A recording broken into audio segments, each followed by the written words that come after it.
Good evening. My name is Julie Miner. I am the Executive Director of Center for Hope and Safety, Bergen County's Domestic Violence Service Organization.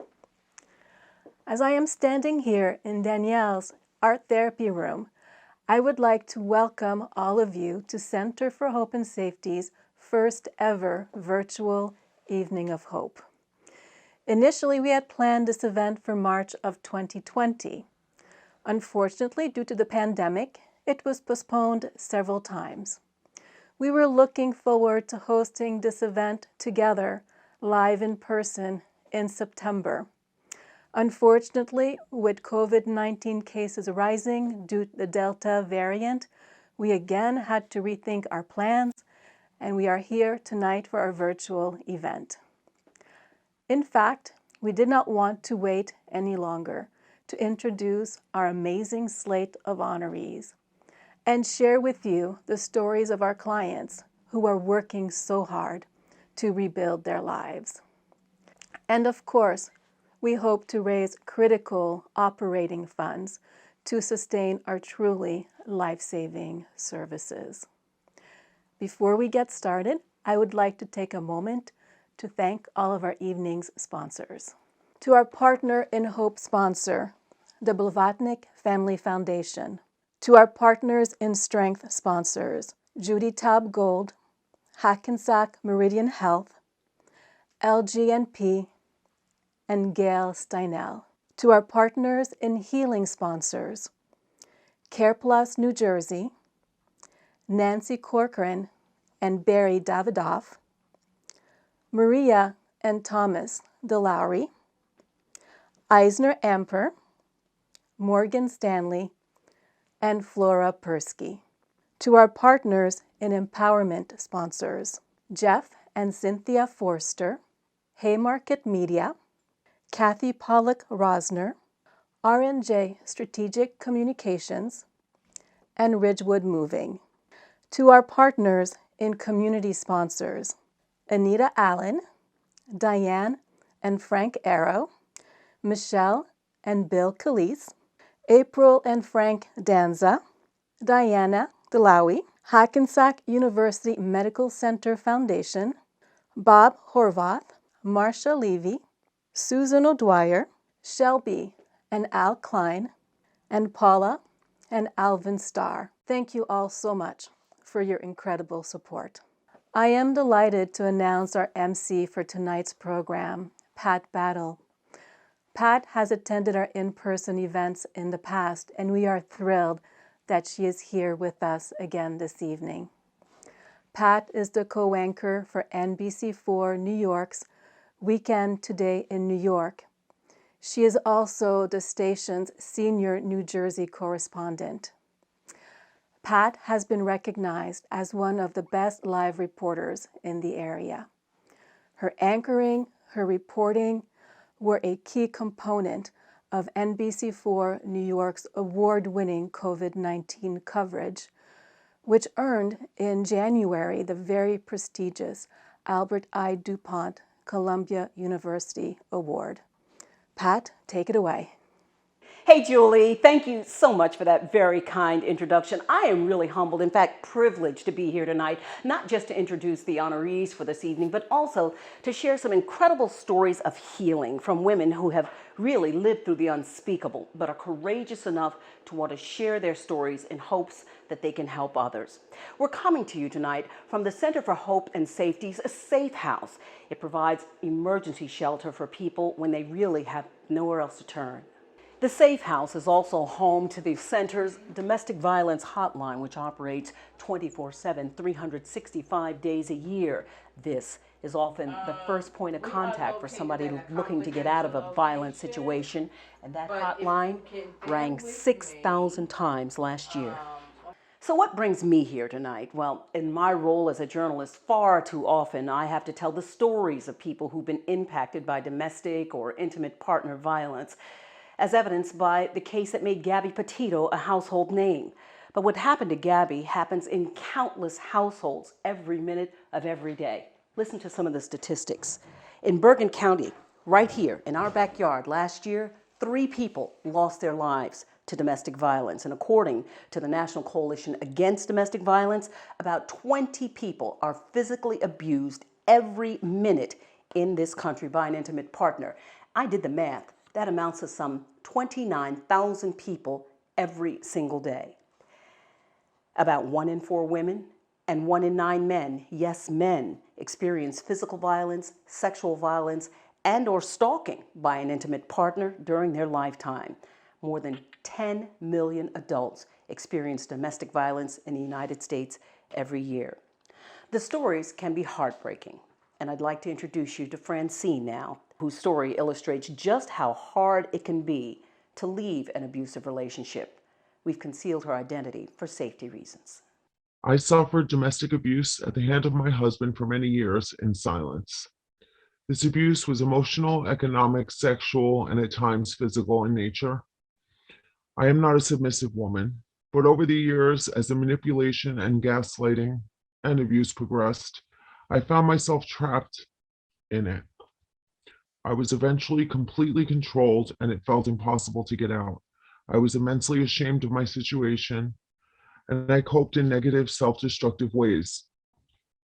The last 2 years, it progressed to a point that I allowed all my purpose to be removed from my life, basically held hostage with no permission to go anywhere, no privacy, not even my own set of keys.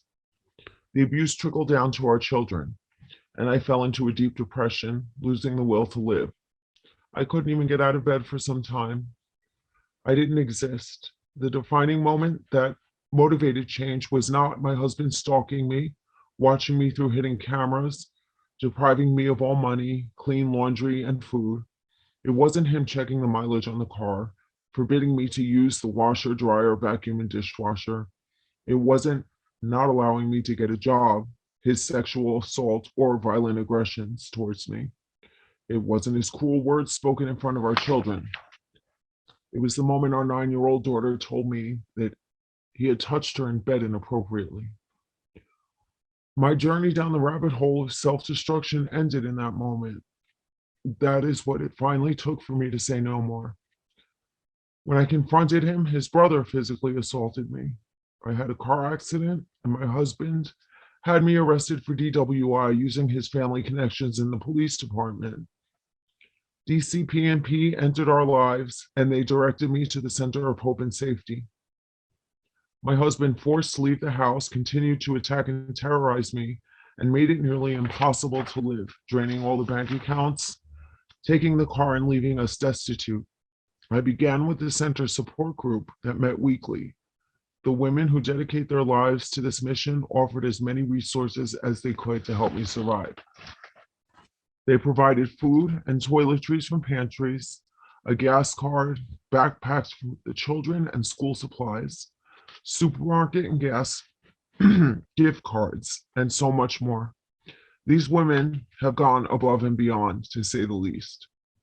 When it was time and I needed to file an application to the victim's compensation, Argelis and Ariana drove to my house to have me sign it, dropping off so many helpful supplies for myself and the children in the process.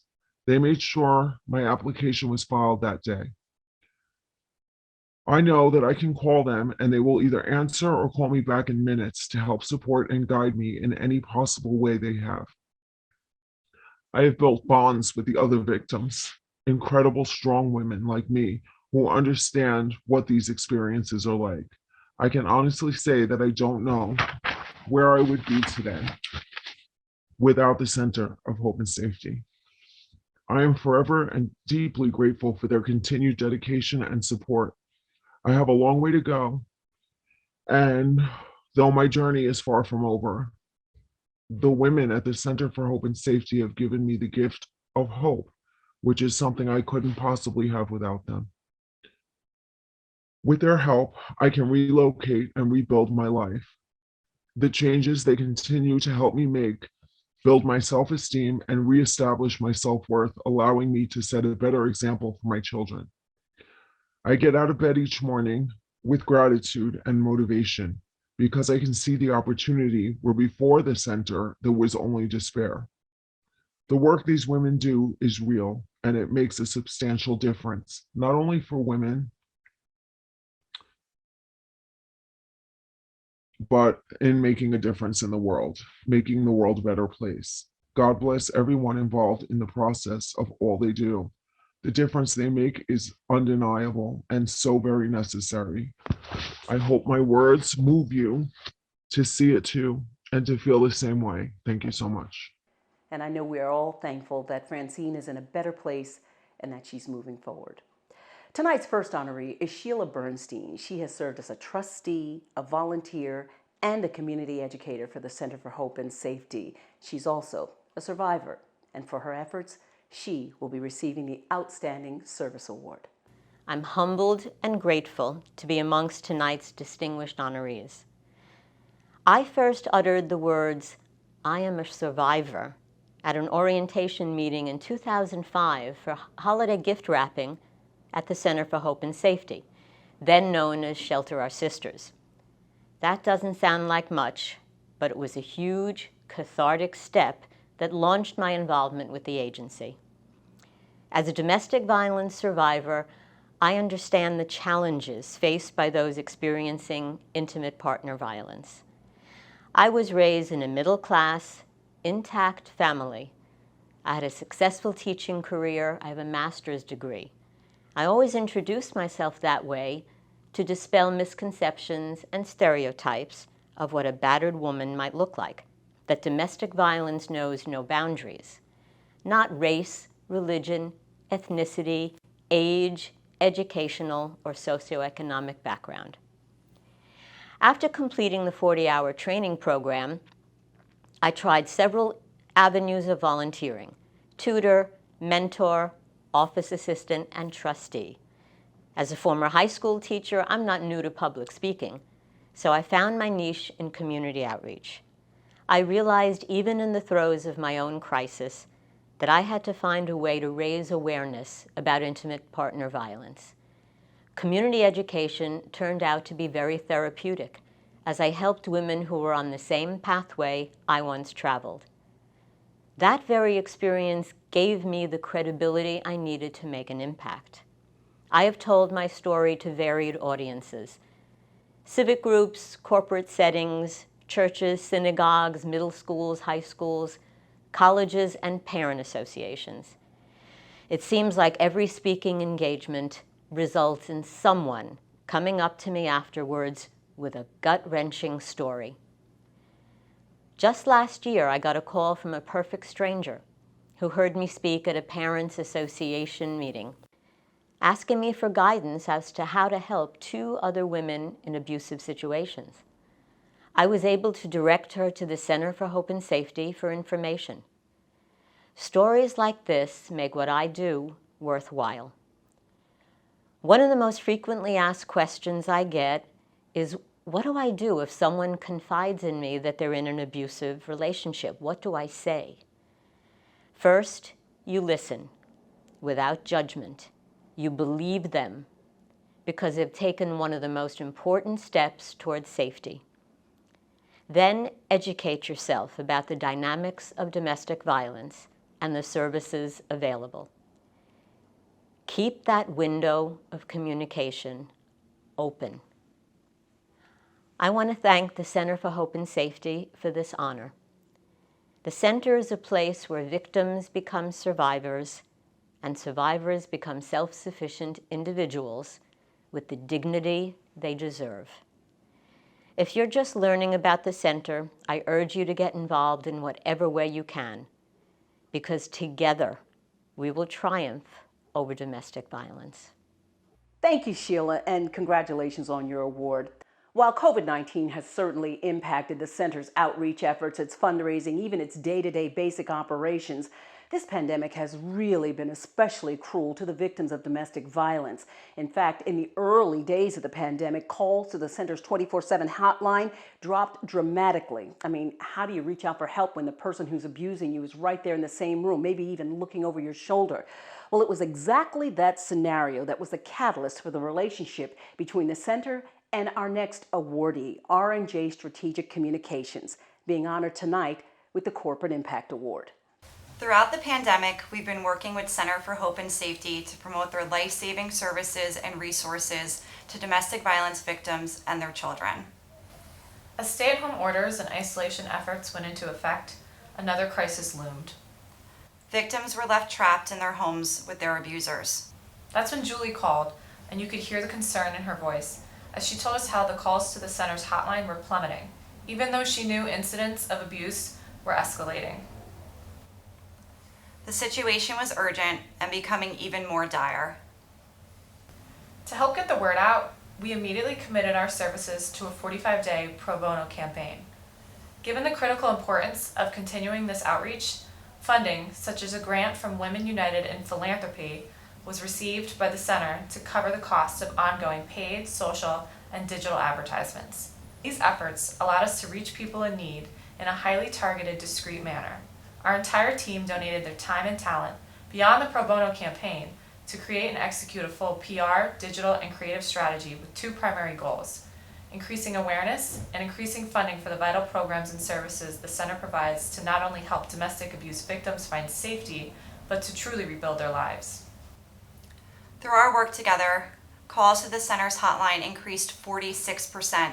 The center was able to meet their $50,000 fundraising goal despite cuts in grant funding and private donations, and several corporations have partnered to provide career opportunities to survivors, further helping to break the cycle.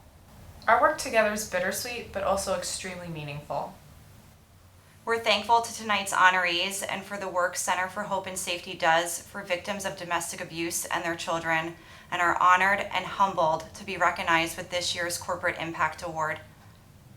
We're proud of our entire team at R&J for helping to make a difference for others in our communities, and are incredibly grateful to the victims and survivors who demonstrated immense strength and resilience by seeking safety and sharing their stories of hope with us so that others could do the same. Thank you so much, Tiffany, Rebecca, the entire R&J team. We truly appreciate your efforts, and it really is remarkable how many people stepped up to help the center get through these tough times, which is really more critical now than ever because the Center for Hope and Safety is serving more people now than it has in its entire 45-year history. In fact, the organization says that more people have come through the emergency shelter, twice as many, in fact, than they did during the same time period in 2019. So it's really important, and we truly appreciate any donations, any and all, that you can give. Our next honoree is one of those who sprang into action to help the center during COVID, and we are so thankful to the Paramus Rotary Club, the recipient of the Benefactor Award. Thank you for honoring the Paramus Rotary Club with the 2021 Benefactor Award for Center of Hope and Safety. It was during my year when COVID started where I was contacted by Dawn to gather supplies such as food for the Center for Hope and Safety. I turned to our club for support and also a group called Facebook Moms in Paramus who came out in droves with dropping off all types of food, perishable, non-perishable foods, which it turned into vanful after vanful of food, which then in turn we wanted to make sure that they had a space to keep all this food. So with the help of our club, we were also able to donate a freezer for the center, so the food didn't go to waste. We're very much, we got involved with the club, with the center, because domestic violence is nothing to bat an eyelash at, and it's there should be safety, and it's one of our avenues of service from our club. One of the avenues of focus for Rotary International is maternal and child safety, and that ties in with domestic violence and trying to get rid of it.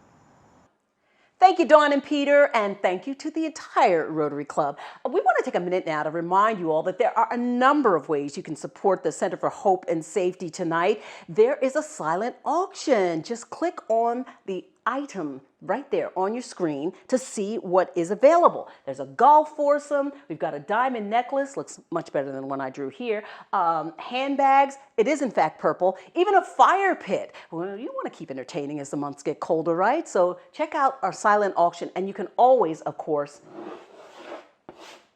donate what's really needed is money. And that'll help with everything from our 24/7 hotline to counseling, any and every way they serve their clients. This is what's truly needed and so much appreciated.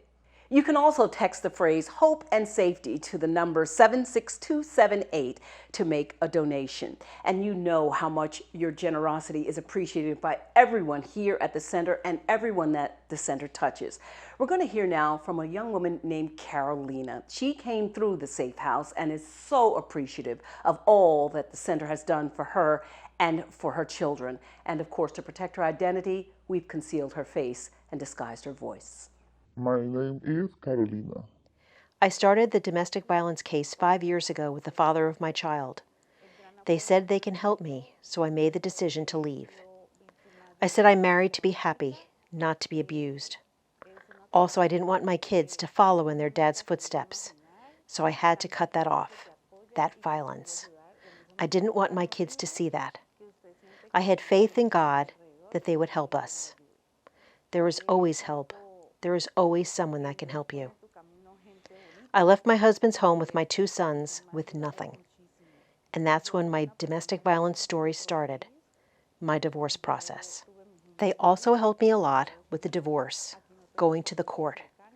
They gave me advice. They reminded me that I can get through this.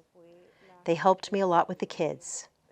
I had to leave my job to care for my kids. At the shelter, they teach you a lot and talk to you about the progress you've made, life, and seeing it in a different perspective. They help a lot. The people that work at the shelter are some incredible people with lots of patience. They are very aware of you as a mom and the kids. Just like a family, it's something very awesome. With the kids, they help me with them, such as food, clothes, everything. I didn't need to worry about anything like that. All I had to worry about at that time was the divorce situation. Therefore, since then, I always give my all. As a mom, I worried about my children and their well-being. Then they helped me with a budget plan. They helped me help myself to progress forward. It's incredible what the shelter provides to us. And then they tell you that will help the children with the therapy and art. The children express themselves through drawing, and it's incredible. It's something that makes them so happy. They say, "Mommy, I made this and that," and it helps them through the problem they've been having, and they come out with another mindset and more calm. They have never left our side. There is a person that is so special who is Marta. Her art is incredible, and how she is with the children, how the children adore her. Last year during the pandemic, my kids and I didn't have any family here, and every week they would join the art group. They love it. It's an hour long, and they wished it was longer. I see that they talk, converse with other kids, and Marta. It's an incredible class for them. To me, it seems like it's super special.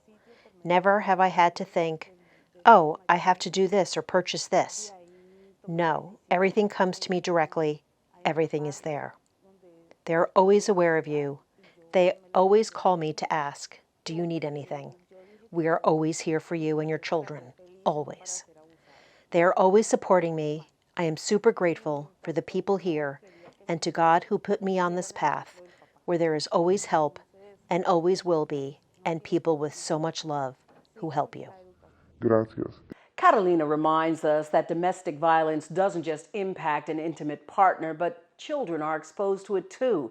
In fact, here at the Center for Hope and Safety, they treat more children every year than they do adults. In fact, the center has really a wraparound approach to providing services so that victims become survivors, able to thrive and to grow. From a trauma-informed legal services team, which helped Carolina with her divorce, to an economic empowerment team, which helps clients find the jobs that'll ensure the victims don't feel financial pressure to return to an abusive situation. There's transitional housing units to provide desperately needed affordable housing to clients and their children who are ready to move forward from the shelter but could still benefit from continued time and support to build their independent living skills. And of course, therapy and counseling for both adults and children. Meet Deborah now, who utilized several center programs on her journey to safety and healing. Her identity is also concealed. I started coming to Center for Hope and Safety for around 5 years ago because I walk away finally from my abusive 21 years relationship. I was referred by a prior child where me and my son used to go to art therapy, and I discovered that art was a good way for me to find a happy place and heal through the process of leaving an abusive relationship.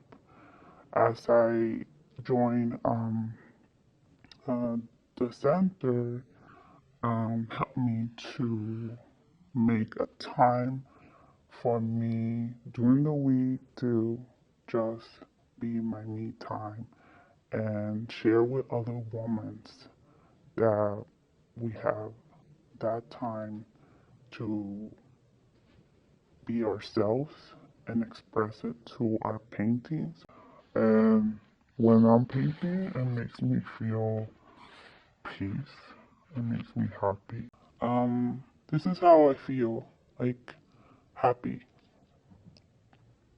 I I work every day on it because it was a long time that I was like blindfolded, but through the center and all the therapies for me and my son helped me to realize that I'm not a victim anymore, and I'm always working on to keep moving forward and better myself in other ways.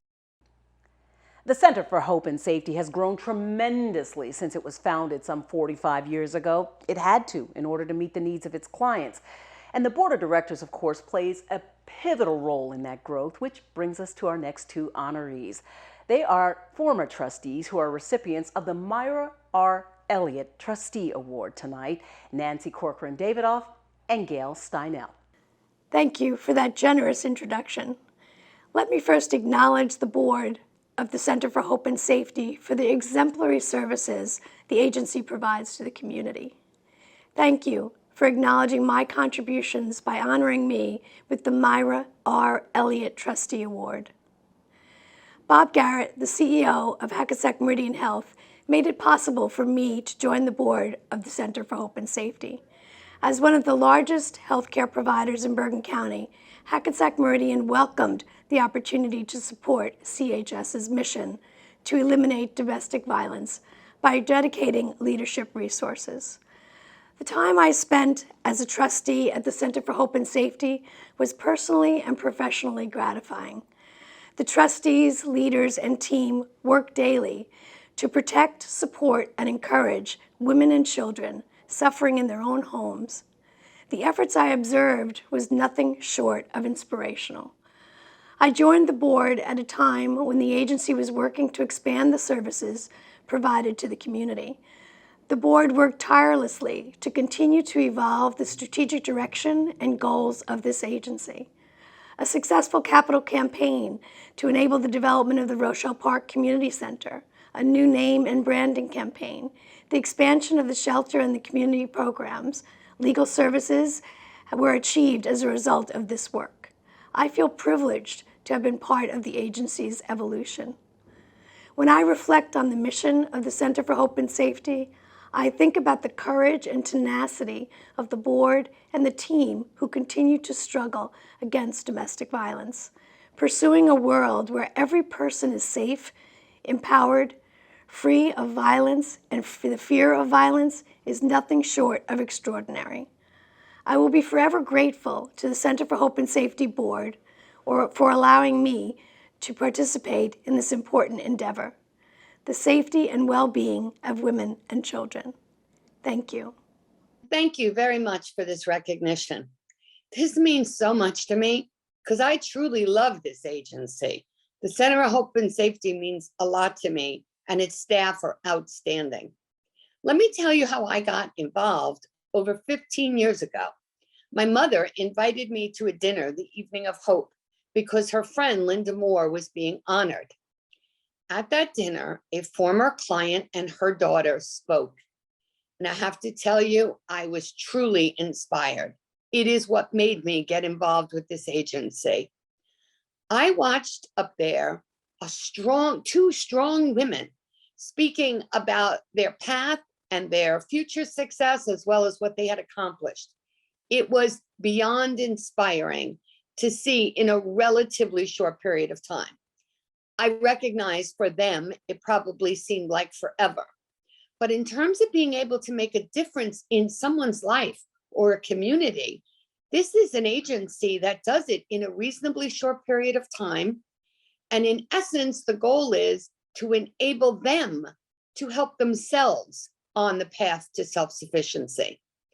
One of the things that the agency speaks about is going from fear to safety, from helplessness to strength, and from isolation to hope. For me, what that all comes down to is confidence. Clearly, these are strong people that escaped in the middle of the night from violence, but they need to believe in themselves. It's a wonderful thing to watch. One of the things I'm most proud of in terms of my tenure as a volunteer and on the board is being instrumental in the creation of the Advisory Council. This is a council made up of people from all different aspects of the community. It's intended to be a two-way communication where they are ambassadors out into the marketplace, and they are a feedback mechanism and an advice mechanism for the management team of the agency as well as to the board. And it's under wonderful leadership with Gina Platino as its chairwoman. If I can, my closing comment is, obviously, you already think this is a worthy agency. That's why you're involved and attending this evening of hope. I would just encourage you to get even more involved. This is an investment that is worth your time and money. This is an agency that helps people rebuild their lives after domestic violence. And in particular, let's think about the children. Thank you very much. Congratulations to both Nancy and Gail, two remarkable women, so much appreciated. And now we want to introduce you to our final honoree of the night, Flora Persky. She has been instrumental in the growth of the Center for Hope and Safety, and tonight she is the recipient of the first ever Remarkable Decades Award. Thank you to the Development Committee, to Julie Miner, our Executive Director, and to the entire Board of Trustees for choosing me for the new Remarkable Decades Award. I'm truly honored to be acknowledged for my participation in the Center for Hope and Safety. Friends have asked me, why are you so committed to the center? Well, as I considered retirement from a successful career in the graphic communications industry, I started to think about things that were more important in life than the perfect shade of color on the Clairol box or the pea soup in the Campbell's ad. I wanted to be involved where I felt I could make a difference. I had heard about Shelter Our Sisters, the former name of the center, from a friend who worked on the hotline. And the more I learned about the agency, and the more I learned about the scourge of domestic violence, the angrier I got. To control women and strip them of their feeling of self-worth, to make them live in fear and total dependence, is unconscionable, I said. I thought there must be some way that I could help this group whose sole focus was on assisting abused women to self-sufficiency and to a life without violence. So for 2 decades now, I've been trying to help. Well, I started as a volunteer and went through hours of training, then participated in a number of client needs, manning the hotline, mentoring, accompanying women to court hearings, and things like that. I've been committed to the center because they are committed, passionately, to assist their clients. A perfect example of this was shown with the onset of the COVID restrictions. Julie and her staff rose to the challenge and adapted their services to the mandated limitations. They moved clients and their families into hotels for safe distancing. and continue to provide food and on-site and virtual services for them, even tutoring for the children. That was amazing, but that's what the center does. So why am I so committed to the Center for Hope and Safety?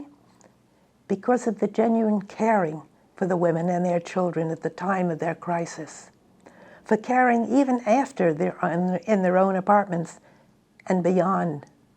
You would be amazed at how many of these former clients come back to the center's annual picnic. I've given much of myself these last 2 decades, but in turn, I've received a great deal. The satisfaction of knowing that in some small way, I've helped abused women. I'm particularly proud that as board membership chair, I was able to focus on the future of the agency. I spearheaded a recruitment and orientation program to attract new trustees, men and women, with a variety of backgrounds and philosophies and professional strengths and passion, to join the existing board and help steer the agency forward. And I'm confident that they will. The last 2 decades at CHS have been remarkable. From the depth and breadth of new services, more specialized staff, a second building for community services, a legal department, a new name, and more. I'm so pleased to have been an integral part of it all. Thank you once again for the honor you've bestowed on me tonight. I'd like to take this opportunity to introduce you to one final outstanding woman. Her name is Melanie, and her story illustrates that healing truly is possible, so much so that she wanted to share her story publicly. I am the mother of 3 children, and I'm going to tell you a little bit about myself today. I was taken out of school at a very young age by my parents, and I never got my GED. And through the course of life, I ended up in an abusive relationship that was not only abusive to me, but my 3 children as well. My ex-husband, he almost broke my nose. He broke my hand. It was bad. It was so bad. I mean, I didn't know how to breathe. Eventually, when you've had enough, you've had enough. And I found the courage to leave. And when I got there, I didn't know what to do.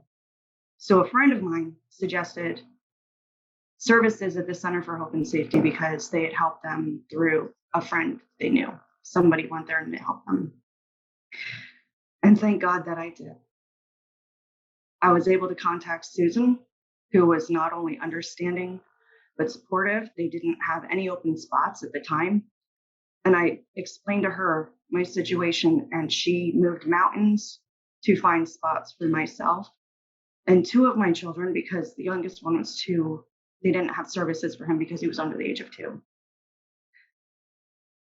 But they did everything they could to make sure that we were safe and taken care of. They helped us with school supplies. They put me with Leanne, who did counseling with myself, and I was not about that because I'm fine. I don't need help. I just need help for my kids. But I listened, and Leanne helped me get my path on straight. She helped me find a GED program, and she worked with me through those math problems when I didn't understand them, or when I was having a rough time because of going through a divorce. She was always supportive and always there. And she helped me figure out what I wanted to be when I grew up, which is a behavioral therapist, working with children with autism and other disorders. So the Center for Hope and Safety had a lot of great support systems for my kids with music therapy and art therapy. Both of my kids got to experience both of those aspects individually and at their own pace, so they didn't have to worry about what their sibling was going to say or do or be relied upon. their siblings. So they got to experience each of those individually, which was fantastic. And my kids both today, they continuously talk about the experiences they had there. And we're talking, 2.5 years later, I think. They're still talking about the experiences that they enjoyed there, and how they want to reach out to their therapists to help them. And it was really helped them understand, especially coming straight from an abusive situation and not knowing, having a big feelings and not knowing how to cope with those. It really made the difference in where we are today. And again, they helped us so much. They gave us school supplies. Leanne, they gave me clothes for my very first interview, and we sat there and she practiced my interview with me. And a very large portion of everything that we have today is because of Center for Hope and Safety and the wonderful things that they do there. And because of their support, I was able to establish my job as a behavioral therapist, and I was able to make enough money to buy my own house all by myself. And yesterday I purchased a brand new 2022 Honda Pilot because of where I am today. And it's all because they helped me, give me the confidence and support to get into a healthy state. And we are now a very happy family moving forward in our lives. Thank you. Well, as we get ready to close out tonight's program, I just want to say what an honor, really a privilege it has been for me to be here with you tonight, not just to introduce you to the honorees, but also to share with you these stories of incredible hope and healing, and to introduce you to some of the people and organizations that have helped this center become the vital force in our community that it is for some 45 years now. And I want to say thank you, and please continue to give generously. But before I leave you, a word from Board President Peter Miragliata. I'd like to start by thanking you for joining us this evening and for your support of the adult and children victims and survivors of domestic abuse. My wife Jackie and I got involved with Center for Hope and Safety as a way to honor the memory of our daughter Michelle Renee Sabia and to do what we could to support those whose lives are affected by domestic violence, and in the hope that we could help others avoid or escape abusive relationships. You see, everyone knows someone who is currently or has previously experienced domestic abuse. It's just not necessarily what we typically think it is. Like any proud father, I could talk for hours about our daughter. But with your indulgence, I'd like to take just a few minutes to tell you a little bit about Michelle, the oldest of our 3 children. She would have turned 45 just 19 days after she was murdered by her husband on July 6, 2016. It's fair to say that she was at her peak, personally, professionally, and spiritually.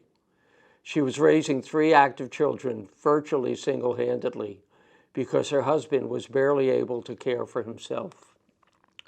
The first thing that almost everyone who knew her mentions is her ever-present smile that hid the turmoil in her life at home. Michelle was the antithesis of the stereotype of an abused spouse or partner. She provided the financial, moral, and loving support that sustained her family. Her strong spiritual convictions caused her to believe that she had a moral responsibility to support her husband in any way that she could, and we know that she loved him unconditionally until the day he took both of their lives. There had never been any direct physical abuse in the relationship, so it's not surprising that we missed the warning signs of what was to come. Michelle was a beloved first-grade teacher at Washington School in Rutherford, where a spontaneous memorial popped up the same day our community learned of her death. We have heard so many heartwarming stories about the lives of children, parents, and colleagues that she touched. Michelle was a devout Christian. She was a faithful member of the Garden State Church of Christ, where her friends continued to save her a seat every Sunday, long after she died. Her faith is what gave her the resolve to endure the difficulties in her life. One of her favorite sayings was, "Love never fails." We heard countless stories from people about how Michelle had touched their lives or the lives of their children, or how she had brought them to the Lord. Michelle had the acting bug from when she was a small child, even corralling her brothers and cousins to participate in plays that she produced every summer on my birthday. After she graduated from college, she started a children's entertainment company called Couple of Clowns. She taught a theater workshop for children right up until the summer before she died. There is so much more that I could say about her, but I'll stop here. Her loss is still felt deeply by our family, her friends and colleagues. Words cannot describe how much we miss her. We never want any family to go through what we have experienced, and that is why I ask you tonight to consider making a donation to Center for Hope and Safety. CHS counts on the generosity of donors, both large and small, to continue its life-saving and life-changing work. There are many ways to support us tonight. You can purchase one of the many items in our silent auction. We have items at all price points, from designer handbags to golf foursomes to items for self-care and entertainment. Bidding is open now through Friday, November 5th at 5 p.m. You can make a donation to support a direct need of the organization, from transportation for our shelter clients to support of our 24-hour hotline. You can make a donation, which you can do through our computer or even from your phone. Text Hope and Safety, all one word, to 76278. As we have mentioned previously tonight, the demand for our services has never been higher in our 45-year history of serving Bergen County. We hope we can count on you for your support so that no family has to experience the pain of losing a loved one to domestic violence. Thank you for your generosity. Pete, thank you as always for sharing your story with us. Pat, I also want to thank you for taking time out of your schedule to help us tell our story. The past 18 months have been particularly challenging for our organization and those we serve, and we are grateful for the support of our friends. Please don't forget our matching gift opportunity. Every dollar raised tonight through the end of the week will be matched dollar for dollar up to $10,000 by Bill and Mary Rose McInerney. And our silent auction will close at 5 p.m. on Friday. Stay safe, and we look forward to joining together with you again in person in 2022. We can't wait to see you.